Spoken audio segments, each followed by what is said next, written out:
A very good morning to one and all. Today I will be talking about anesthesia in common medical conditions of childhood.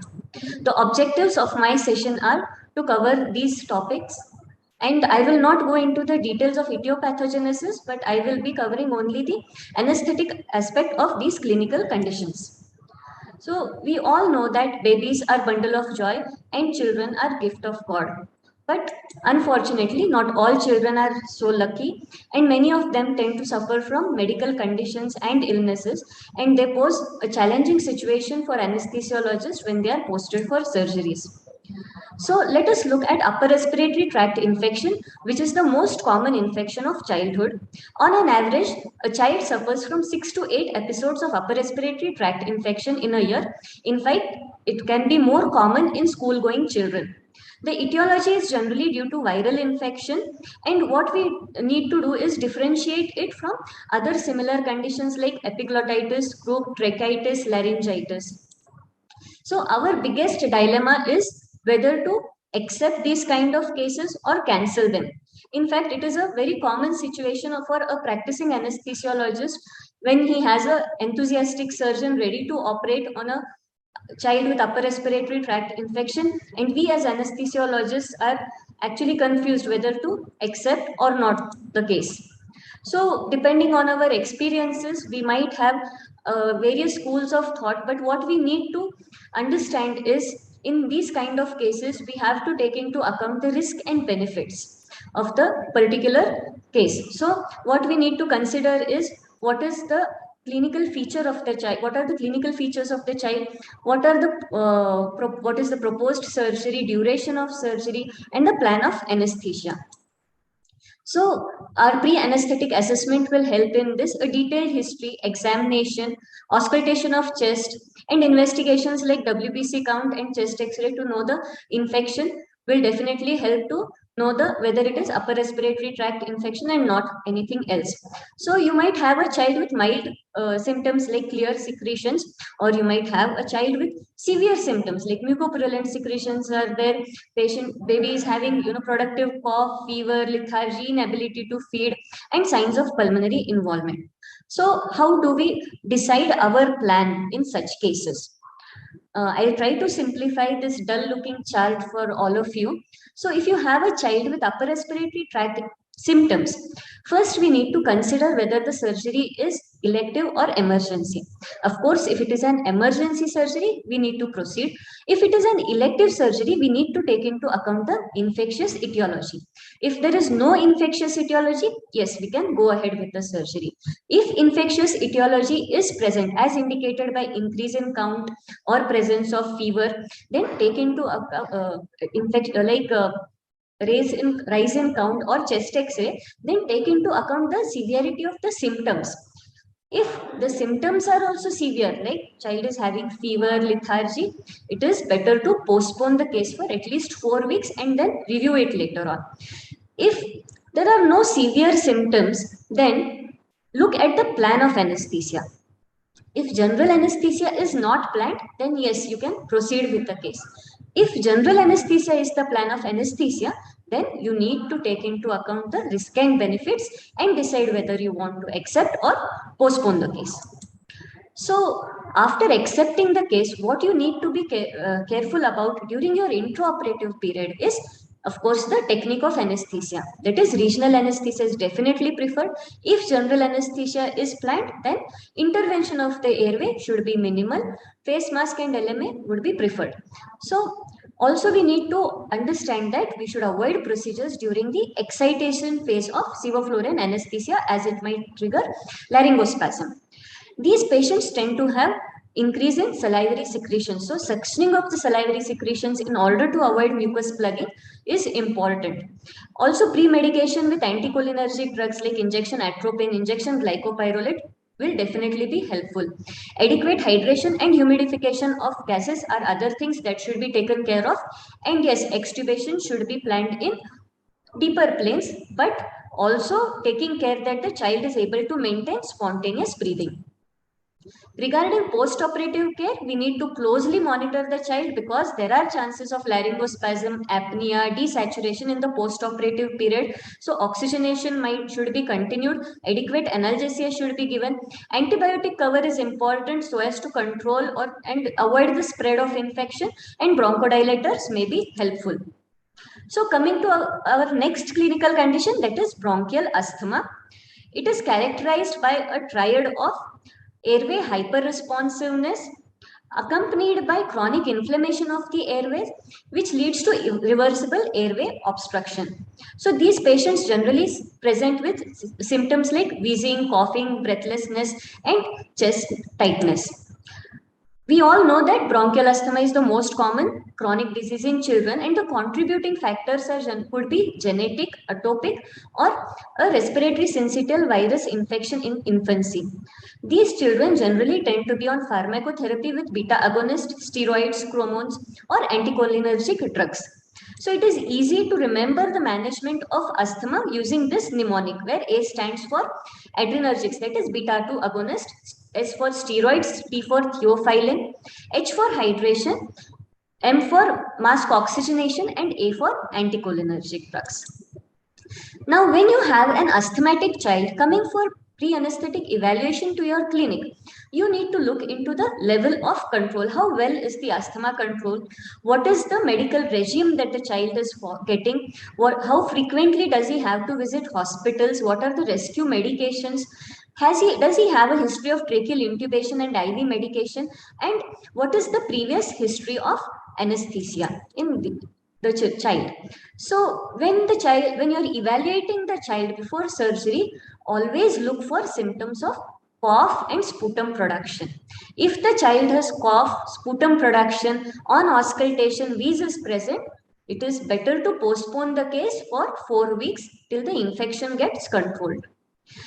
Regarding X-ray, most of the times the X-ray is normal, especially during the normal phase when the child does not have an episode of asthma, and pulmonary function tests have limited value because they may not be practically possible in small children. Also in your PAC, what you need to observe is that if you have an obese child, anticipate difficult airway, and studies have shown that there is increased chances of perioperative bronchospasm when the child is obese.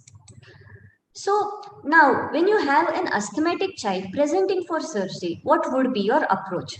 First and foremost is to look at the level of asthma control. So there are, after checking the level of control, you will know whether the child has uncontrolled asthma or is optimally controlled. If it is uncontrolled asthma, then look at the surgery, whether it is emergency or elective. If it is emergency, of course, you can start with short-term medications like beta-2 agonist and then take up the case. But with general anesthesia, the risks of bronchospasm perioperatively are definitely going to be high. But if you have a uncontrolled patient for elective surgery, you have enough time, so you can preoperatively, clinically, and functionally assess the patient and then decide whether only controller therapy is sufficient or you need to add an additional therapy preoperatively so as to reduce the risk of general anesthesia. Similarly, in optimally controlled patient, emergency surgeries can be taken up with low risk, but for elective surgeries, again, you need to evaluate functional and clinical capacity of the patient and decide whether an additional therapy is required. So, during the preoperative period, we advise the patient to continue bronchodilators and steroid medication if he is on any, and additional puff or nebulization before shifting the patient to the theater is definitely helpful, especially in emergency surgeries. So I was talking about this add-on therapy. What exactly is this add-on therapy? In a well-controlled asthmatic child, a beta-2 agonist inhalation 2 to 3 hours prior to the surgery is enough. In moderately controlled asthmatic child, along with beta-2 agonist inhalation, you can start the child on an anti-inflammatory inhalation like steroid inhalation, and this can be started 3 to 5 days prior in elective surgeries. In case of poorly controlled asthmatic children, Along with beta 2 agonist and steroid inhalation, they may need to be started on oral steroids as well. So in such children, what we do is we start them on oral methylprednisolone at 1 mg per kg per day. The dose should not exceed 60 milligrams in a single day. Coming to the intraoperative management in these children, of course, there is preference for regional anesthesia above general anesthesia. And in case general anesthesia is planned, propofol is the induction agent of choice. In hemodynamically unstable patient, ketamine can be used because of its bronchodilator property. However, these children should be pre-medicated appropriately with benzodiazepines and anti-sialogogue agents. Regarding use of sevoflurane, studies have shown that higher concentration of sevoflurane is associated with increase in airway airway resistance. So low flows of sevoflurane should be used whenever it is preferred. And sevoflurane can be used safely in asthmatic patients, but the duration of exposure can be decreased. Regarding anti-sialogogue agents, yes, pre-medication with anti-sialogogue agents is helpful because it helps in decreasing secretions. So injection atropine and injection glycopyrrolate can be given preoperatively. The goal should be limited instrumentation, and wherever possible, laryngeal mask airway or face mask should be preferred above endotracheal intubation. In case intubation is required, then we should make sure that the intubation is done when adequate depth of anesthesia is achieved. Otherwise, it might trigger bronchospasm or laryngospasm. In fact, studies have shown that patients generally tend to have bronchospasm pre-operatively and post-operatively most commonly, and especially in patients where repeated attempts of airway manipulation are done. After intubation, we need to check the correct positioning of the endotracheal tube and cuff pressure. Now, there is a lot of confusion and controversy regarding which is better, whether a cuffed endotracheal tube is better or uncuffed endotracheal tube is better in patients with bronchial asthma. There are various studies regarding supporting each of them. Some studies have shown that there is no adverse response to cuffed tube as compared to uncuffed tubes. In fact, cuffed tubes may be preferred because they give good seal of the airway and prevent leak. What we need to take care is that we choose the appropriate size of endotracheal tube. We position it correctly because carinal irritation is a trigger for bronchospasm. And check the cuff pressure and limit it to less than 20 centimeters of water. So intraoperatively, we should avoid histamine-releasing drugs like atracurium and morphine. Regarding use of lignocaine, nebulization with lignocaine has not shown much benefit because of its irritant action. However, IV lignocaine may be beneficial if used prior to intubation and prior to extubation. Regarding ventilation, yes, we need to give adequate expiratory time and avoid generation of autopy. Humidification of air to avoid airway irritation is important, and suctioning and extubation should be done in deeper planes. Steroid supplementation is important, especially in children who have been on chronic steroid therapy in order to avoid adrenergic crisis. In the post-operative period, these children need careful monitoring because laryngospasm and bronchospasm can occur post-operatively. So we need to continue the bronchodilators. Use of non-steroidal anti-inflammatory drugs should be with caution because they may trigger bronchospasm. Paracetamol is very safe and effective and can be used in these patients. The goal should be early ambulation and incentive spirometry, especially in cooperative children. We also need to remember that all that wheezes is not asthma, and we need to consider other conditions also like anaphylaxis, aspiration of gastric contents, foreign body aspiration, and in an intubated child, the positioning of endotracheal tube and endotracheal tube obstruction. So coming to the next clinical condition, hemoglobinopathies. Fortunately, most of the variants of hemoglobinopathies are asymptomatic. Why we need to know about them is because abnormal hemoglobin leads to increase in affinity of oxygen, which leads to impaired oxygen release, leading to tissue hypoxia and triggering polycythemia. So with respect to monitoring, we need to understand that in cases of abnormal hemoglobin, there is altered absorption spectrum leading to inaccurate pulse oximeter reading. And these readings do not improve even with increase in inspired oxygenation. Let us have a look at sickle cell disease. India has the second highest burden of the disease, and it is more common in the socio-economic disadvantaged and tribal population. Here in Wayanad, we do get a sizable patients of sickle cell disease. So it has an autosomal codominant pattern, and infants less than 4 months are protected because it is only during transition from fetal hemoglobin to adult hemoglobin that sickle cell disease starts manifesting. If the child has sickle cell trait, then you need not worry much because there are no particular risks associated with anesthesia. However, whenever there is dominant inheritance, the cells begin to sickle at oxygen saturations below 85%. So, during the pre-operative assessment, it is a good idea to take a consultation with hematologist, plan the top-up or exchange transfusion in order to optimize these patients. Evidence for obstructive sleep apnea should be looked for because these patients tend to have adenotonsillar hypertrophy. Hemoglobin electrophoresis is important because so as to know the percentage of sickle cell hemoglobin in these patients. Chest X-ray and spirometry are indicated especially in patients with multiple episodes of acute chest syndrome. Echocardiography is helpful in obstructive sleep apnea due to presence of pulmonary hypertension and in cardiac diseases.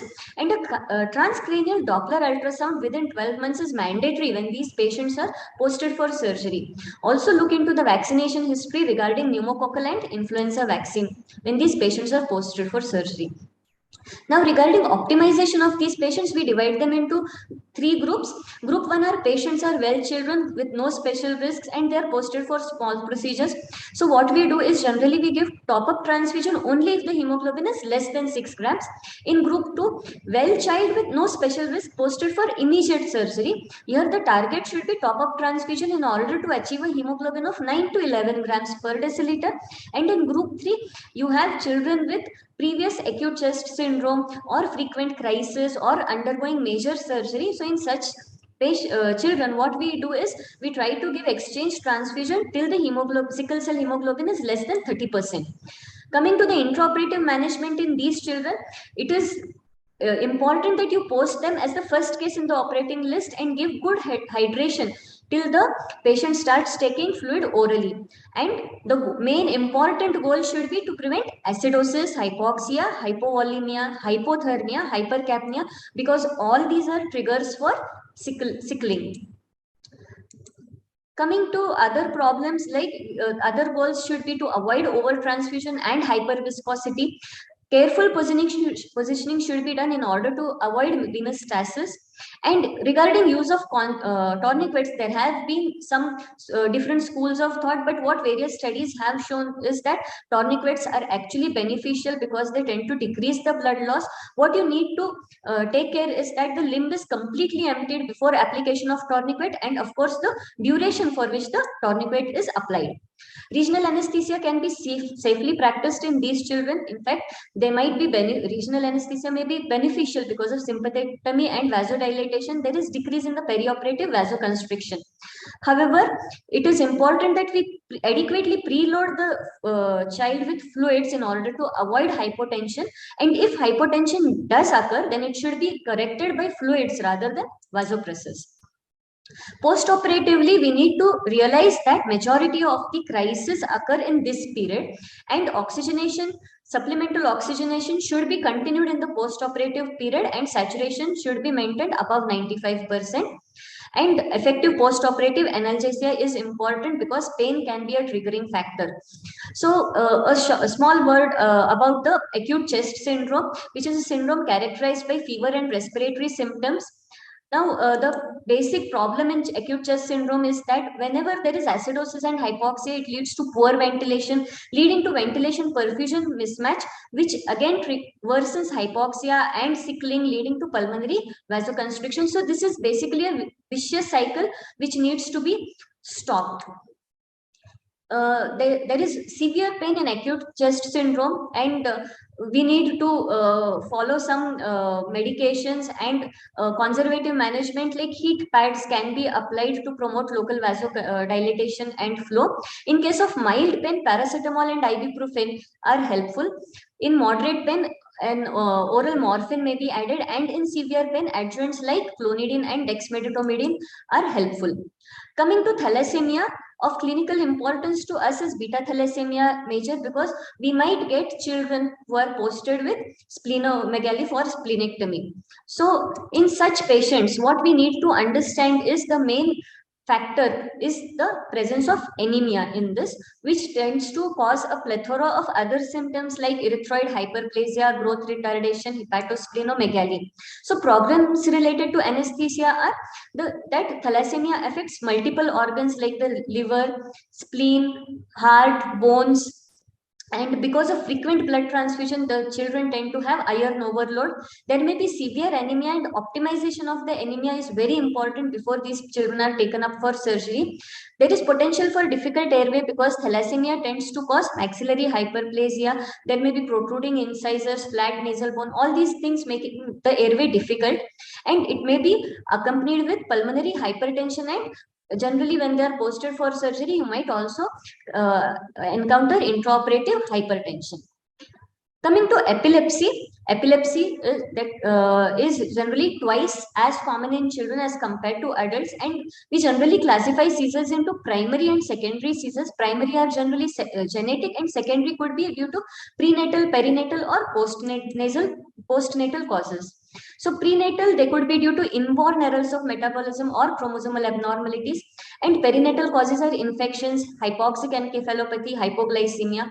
Postnatal, it could be due to infections like HIV or viral or intracerebral abscess. Now, the presentation in children could be very variable. It could be in the form of petit mal epilepsy, myoclonic epilepsy, or benign partial epilepsy.